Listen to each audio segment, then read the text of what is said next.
So yeah, we'll try this. Fingers crossed it works. Otherwise, yeah, I haven't really got any other options. Stunning scenery, stormy weather, epic destinations and vehicle failures. Over 1,500 kilometres away from home, we embark on multiple journeys across southeast Queensland, from Moreton Island to the Springs 4x4 Park and many more. Our goal is to take a couple of old Nissan clunkers with nearly 500,000 Ks on tour. Was this a smart idea? Well, there's only one way to find out. Welcome to our Queensland Adventure Series. Tonight is my solo Moreton Island trip that went wrong fast. And then the storms rolled in. But it turned out to be one of the best trips yet. So, let's take you back to where this adventure begins. There's the ferry. On our way, head down, but we're about to get hit by that. By the time I boarded the ferry, there were major weather warnings and alerts all over the internet, all stating the same bloody thing. A major supercell that was about to hit. Little did I know, this was about to be the roughest ride of my life, and to be quite honest, it was quite nerve-wracking. I didn't get to film the main brunt of the storm, as the huge swells kept me busy trying to hold on. Needless to say, I didn't want to see lunch twice. Definitely a moment in time that could never be planned and hope never happens again. Though seeing the supercell sweep across the bay was quite the spectacle, but the best part was hitting dry land again. What a way to start an adventure. Fortunately for me, the storm had passed, and the last light of the day was slowly fading. Tonight I had booked at the Blue Lagoon, which is on the northwest side of the island. To reach camp, I had to cross the island via Middle Road, a rough, sandy, windy track that can catch you off guard, just like me.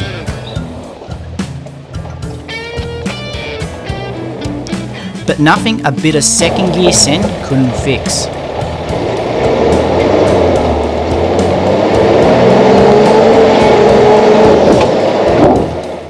By the time I completed the 6.5k leg across the island, darkness had fallen. I would not recommend driving at night on the beach after a storm has passed. For me, there was no other option. No reception, complete darkness with hazy fog, and all I had was a printout of a map of the island. What the hell was I thinking? After a long beach run and a bit of navigating of multiple fresh waterways, I found the entrance to camp. Hell yeah. Or so I thought. It's getting late. We're pretty much nearly at Blue Lagoon. The track's that way, but the recent rain has caused the track to become a lake. So we're not going that way. We're going to have to back out of here, go on the beach and come up further, I think. I'm not really sure. Anyway, good times. See if we can get to camp. Bright and hot rays of sun beating down on the swag meant I wasn't getting much of a sleep in. But I ended up waking up to a magical little camp all to myself. Unfortunately, I forgot to record the previous night's arrival of camp, so here's a morning view.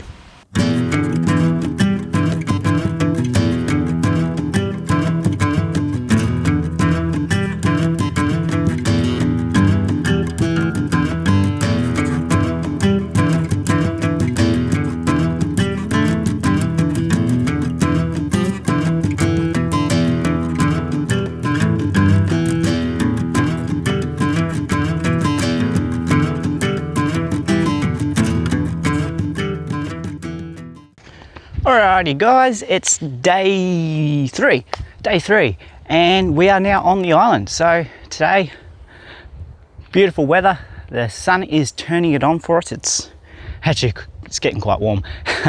So we might go find a few swimming spots. But today's plan, there isn't really a plan. It's just pack the car up and go explore. So I've never been here before, so this is the first time for me. So I'm not really sure where to go. So yeah, we're just gonna go explore, have a bit of fun, do a bit of solo touring. But before I do that, got to do a quick check over on the car. Yesterday we had an indicator fault, so neither indicators were working. Right as we got to the ferry, like literally just a couple streets before it, I've found the issue, the fuse has blown. So when we get back to Warwick, which is where we're off to next after Moreton, we'll give it a proper diagnose then, and we'll do a video on it so you guys get to see that as well. Got to check oil, make sure oil's all good, and just do a general check of the car, and we'll check that wheel bearing as well, make sure it's still happy. Anyway, we'll pack up, do a quick check over, and we're good.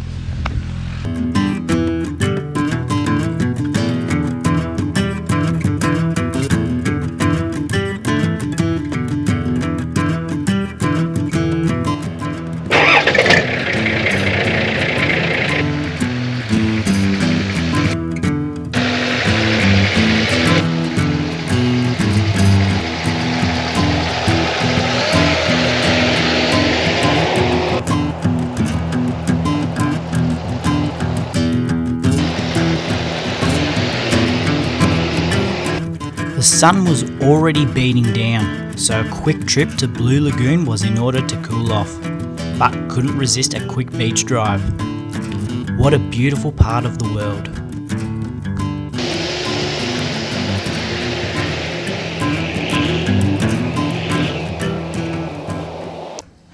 Blue Lagoon is a 42 hectare freshwater lake that is filled by underground water and makes for a great swimming spot. So, I couldn't resist jumping in.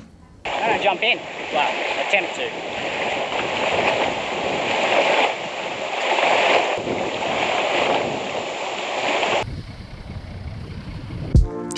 After a quick swim and getting some pics for the gram, of course, it was time to hit the road, northbound towards the Moreton Lighthouse.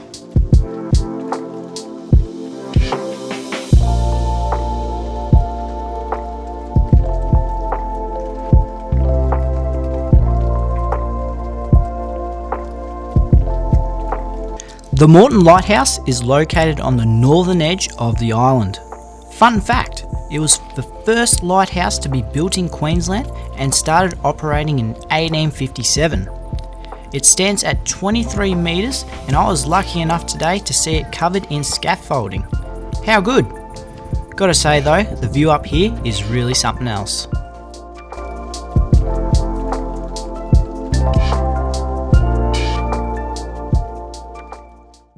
Next stop, Champagne Pools for a bit of lunch. But first, I had to cross a waterway that ended up being a lot deeper than I thought.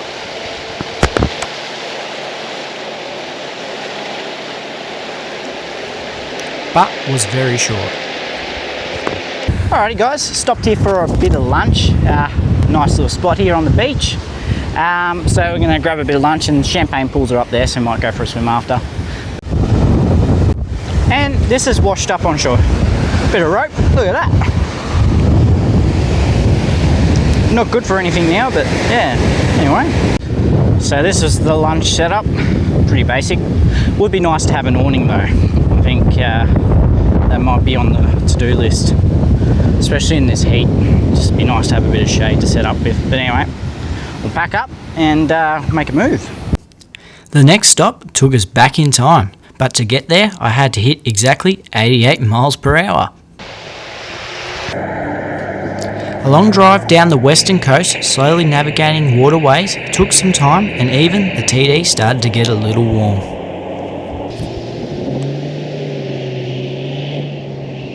Righto, ladies and gents. So we've just pulled up here. I believe, according to Google Maps, this is where like one of the battery, robust batteries, I think you call them, part of the World War II historics. The old TD started getting a bit warm there on that beach run. I found sort of fourth gear was probably a little bit too much for it in low range. So we just pulled up, let it cool down a little bit, and then we just kept it back in third, which seemed to be okay. So I think the clutch fan might be on its way out. Typical, but that's all right. It didn't get too hot. It only got up to about 3/4 on the temp mark, and exhaust temps only got up to around the 400-ish. Let it sit there for a little bit, cool down while we go check out the battery. And then when we get back, we've also got to sort out the clutch, because the clutch is losing a lot of travel at the moment. Look at that. Got me a rip-off Coke can collar from Aldi. Hey, gotta save money where you can, you know what I'm saying? And then we've got this cool little track, so let's follow the track. It's so nice and green. It's absolutely amazing. Holy shit. But yeah, look at that. So that must be the old World War II. I am not entirely sure what that structure is, but I'd say that's pretty freaking cool. Look at that. You can see what they mean though. It's obviously a lot of erosion's happened and washed it away, but anyway. These trees, how cool is that? One over there as well. Look at the bases on them. I don't know what those trees are called, but they're pretty cool. Okay, so I've come up with a little bit of a game plan. This is really weird. For this clutch. I'm by myself, which makes things a lot harder. It means I can't bleed properly. I have got a bottle there and I've got some hose. I've got the spanner to do it. I'm basically just gonna hook it up myself, pump up the clutch a few times, crack it and lock it, just let it squirt out. I've got a heap of clutch fluid there, so if I need to, I can top it up. But hopefully that's enough just to get a bit of the air lock out. It's not perfect, it's not going to make the clutch work fantastic, but if we can have a bit more clutch travel in it, it'd be good, because this thing, when it's bled properly, the clutch you barely lift the clutch off the ground and it's engaging. At the moment, I'm full X travel and it's just grabbing. So I just more so want to make it so it's got a bit of pedal there so it's not going to slip. That's my biggest concern, especially because we're going to head back up the beach now and we're going to go probably go up Middle Road, so it's going to be under a bit of strain and pressure as we go across the eastern beach, because that's where we're staying tonight. We're staying on the northern eastern beach area, sort of, yeah, north-ish.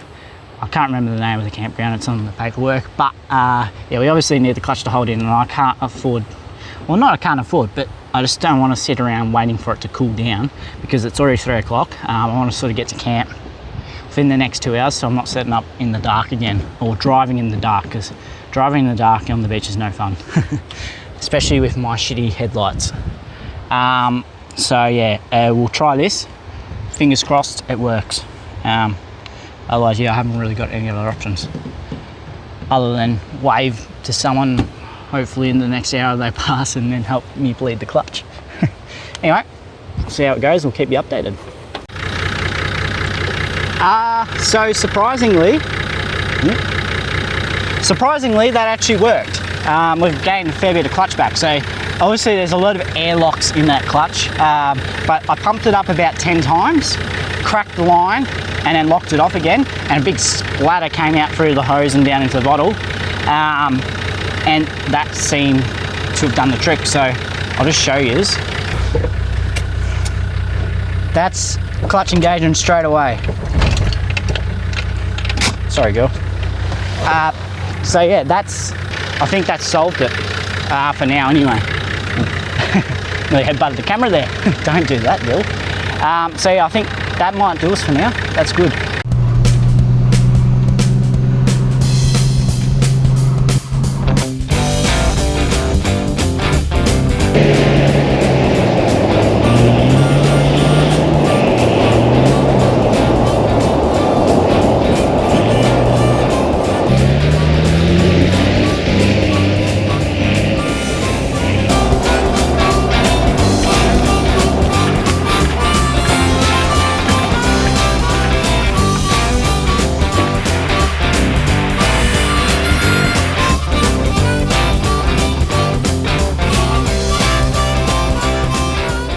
Alrighty guys, let's do a bit of an update. It's now, what's the time? 7:45. So we're fully set up now.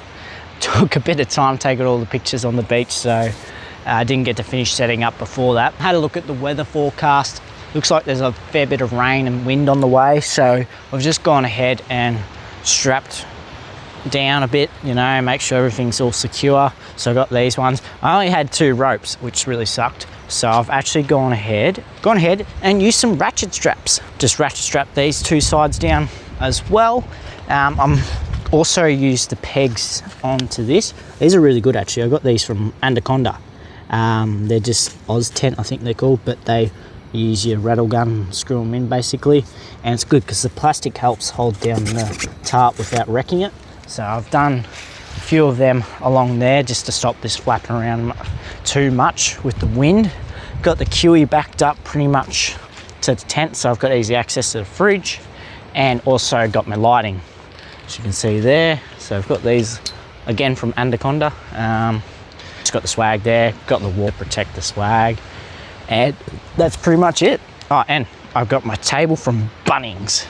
So it's just my cooking table, although I can't cook at the moment because it's a total fire ban. Alrighty, so it's time to do a cook up, except we can't bloody cook.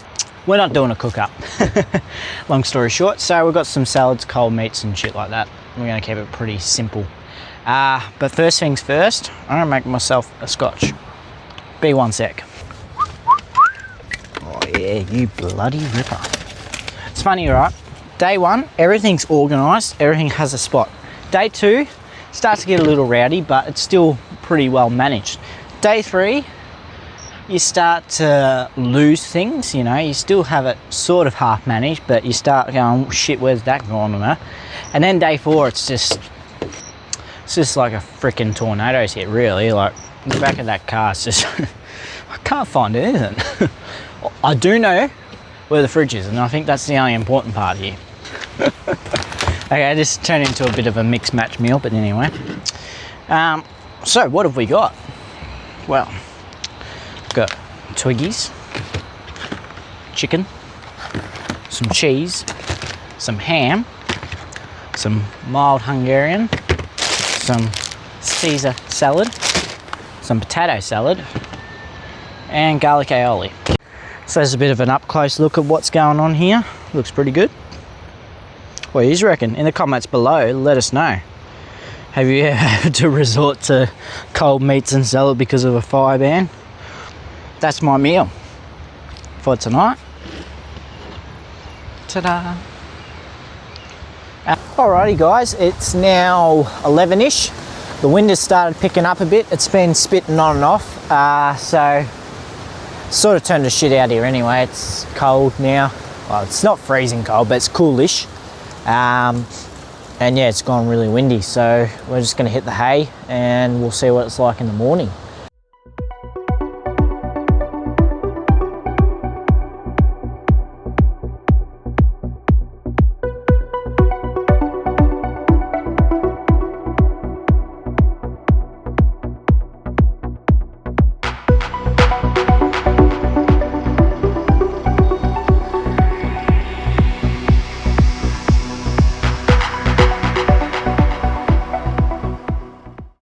Last day on the island, our ferry departs at 3, so we've got to be there, I think 2:15ish, thereabouts. It's now 10:30, so we've got 3.5 hours thereabouts to do a bit more exploring.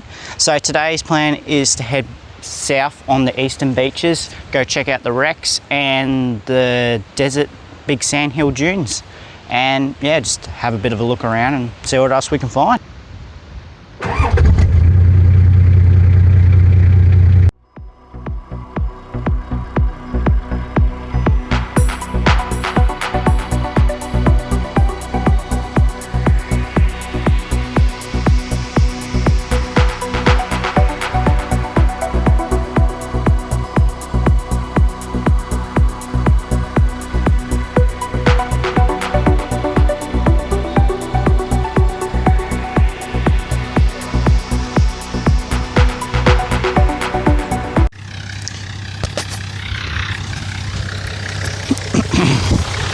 Alrighty guys, we have made it as far south as we can go for now.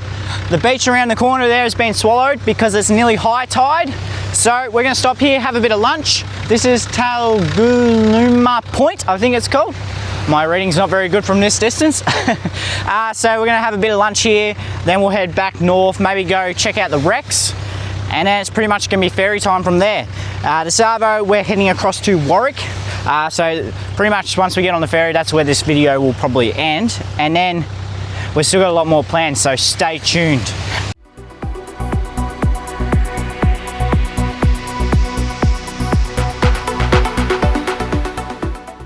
hill, so we're going for a bit of a walk up to the highest point on the island. So I thought, oh well, let's go for a hike. Probably going to regret that later, but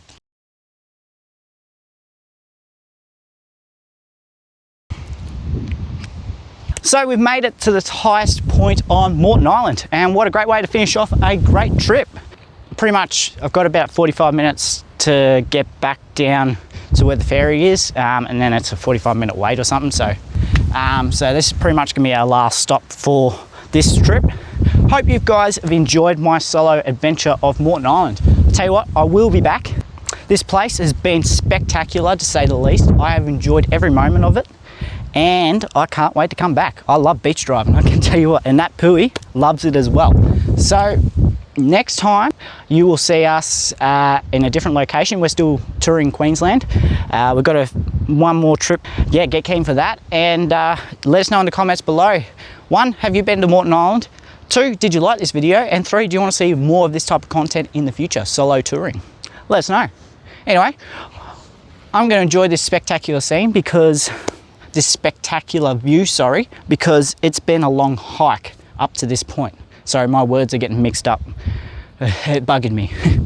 Anyway, we'll catch us next time on Rigs on Rigs. What a view.